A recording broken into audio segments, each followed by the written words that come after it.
Кайырлы күн кадырлы көрөрмен және әріптестер, Жамбыл облысының өңірлік коммуникациялар қызметі тікелей эфирде өз жұмысын бастайды. Добрый день, уважаемые зрители, коллеги. Региональная служба коммуникации Жамбылской области начинает свою работу в прямом эфире. Баспасөз конференциясының тақырыбы 2023 жылдағы екі жарты жылдағы елді мекендерді ауыз сумен жабдықтау жағдайы туралы. Облысымыздың бас медиа алаңының құрметті спикермен таныстырып өтейін. Жамбыл облысы әкімдігінің энергетика және тұрғын үй коммуналдық шаруашылық басқарма басшысы орынбасарының міндетін уақытша атқарушы Қожақов Мәулен Рахматалинович.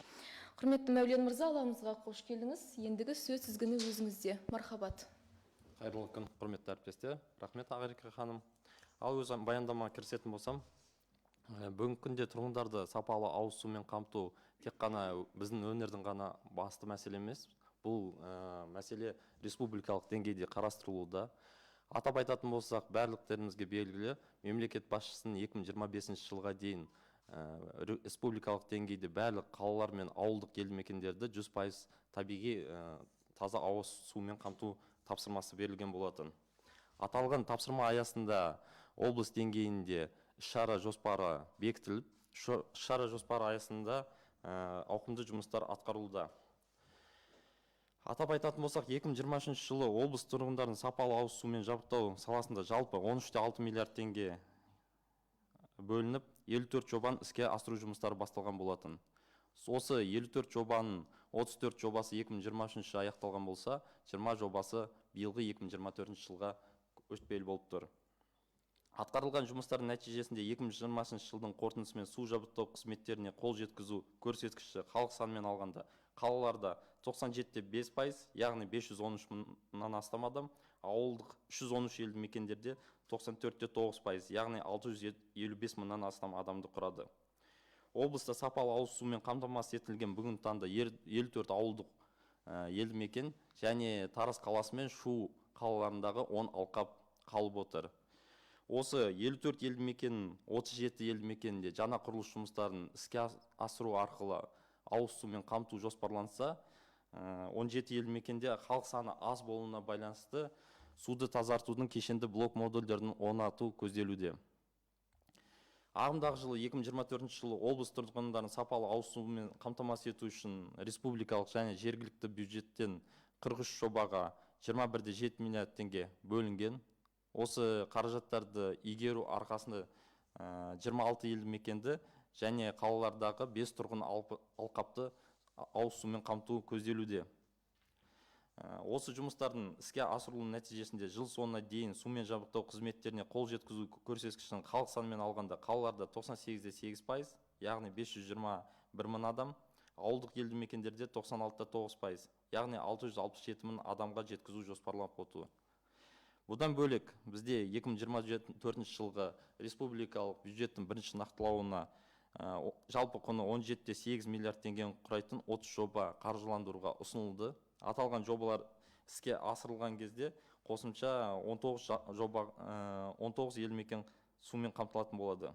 Қазіргі таңда бізде қалып отқан Мойынқұм Қордай аудандарындағы 2 елді мекендерге жобалық сметалық құжаттама әзірленіп, мемлекеттік сараптамаға тапсырылған. Мемлекеттік сараптаманың қорытындысын ағымдағы жылдың наурыз айында алып, салалық министрлікке тиісті бюджеттік өтінім тапсыру жоспарлауда.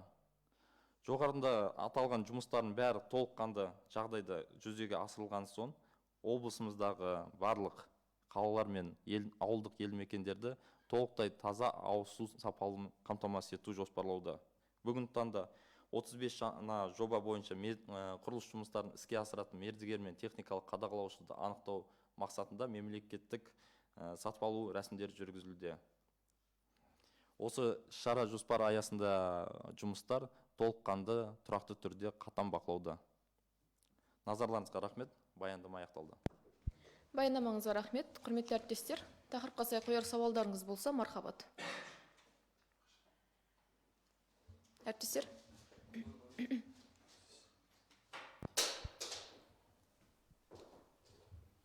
Жамбыл инфо ақпараттық агенттігінен Мағжан орынбасар, журналист. Бүгінгі күні Мойынқұм мен Қордай аудандарында 2 елді мекендерден қалып отыр дедіңіз, ол қашан аяқталады? Қашан? Жаңа өзім жоғарыда айтып кеткендегідей 2 елді мекенге жобалық сметалық құжаттама жұмыстары жүргізіліп, сараптамаға тапсырылған. Сараптама қорытындысын осы ағымдағы жылдың наурыз айының соңына дейін алу жоспарлауда. Осы сараптаманың негізінде салалық министрлікке тиісті бюджет өтінім ұсынылып, қаржы бөлінген кезде құрылыс жұмыстары іске асырылатын болады.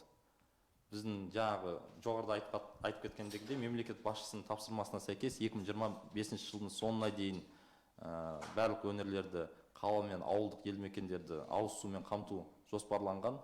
Салалық министрлік тарапынан алдын ала келісім бойынша қолдау көрсететінін мәлімдеді. Әріптестер, сауалдарыңыз болса.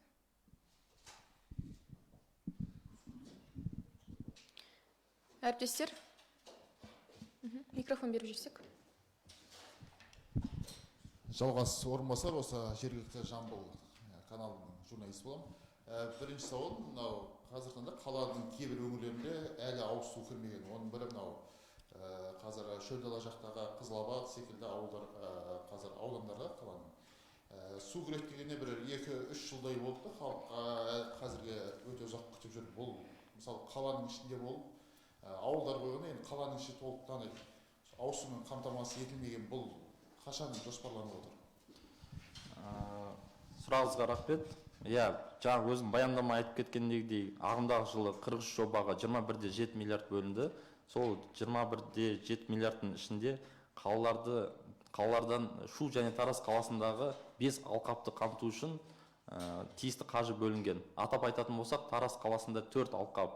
Ол Ақжол, Родничок, Мичуринск, Қайна Родничоктарын биылғы жылы құрылыс жұмыстарын іске асыру көзделуде. Әріптестер, сауалдарыңыз болса.